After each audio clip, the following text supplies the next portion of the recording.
Steve Moran here with Senior Housing Forum, and today I'm talking to Valerie Whitman, who is with Leading Response, one of our great sponsoring partners at Senior Housing Forum. A few weeks ago, we did a webinar on how to effectively use primarily offsite events to generate new leads at a much lower cost than just about anything else you can do. We actually had a couple of questions that came up in the webinar that I just want to spend a few minutes talking to Valerie about.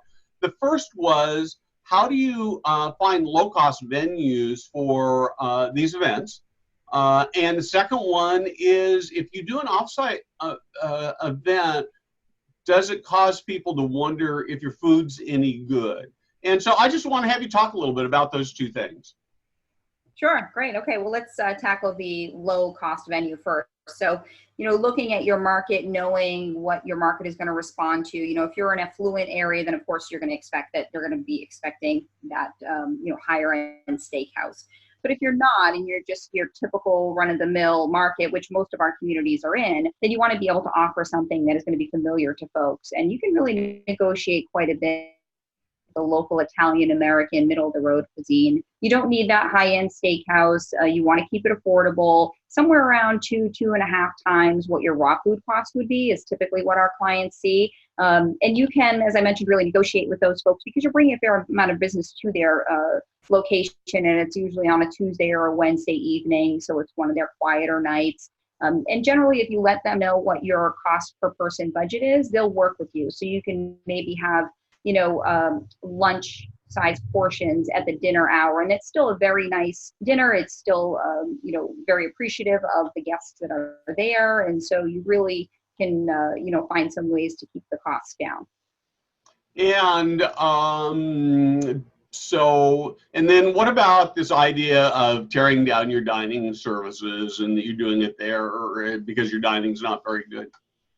Sure. No, that's a great question. And so really, you want to understand your consumers and the psychological barriers that exist. We know in our industry that the food is great, the dining experience is great, we eat there often, but you really want to make sure that you give people an understanding of what your dining experience is like, as well as meeting them offsite, because there are those psychological barriers. So what we recommend is host 2 dates. That way you're giving the consumer the option on the invitation. And then one date is held on site and one date is held off site. And that way you allow the consumer to decide what they're most comfortable with.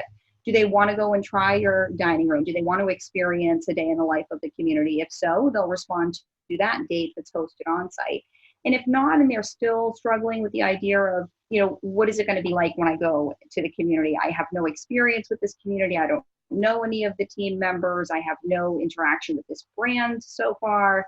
I'm more comfortable going offsite as my initial interaction with this brand. And so I'm going to choose the offsite date. So really giving them the opportunity to choose what is most comfortable for them and the best environment that they're looking to learn in is really the best way to approach this. Yeah, I really like that a lot, because even if people choose the offsite, the very fact that you offer an option to do it in the community, what you're really saying is, we're proud of our food, and so if you want to experience it, you can. Because as you said, I know a lot of people are a lot more comfortable going to a restaurant for the first time. It feels less intimidating for a lot of potential consumers than it does to go on site. Well, Valerie, thank you very much. I know we had a ton of questions out of that, so we'll have to do a couple more of these videos in the near future. I can't talk straight.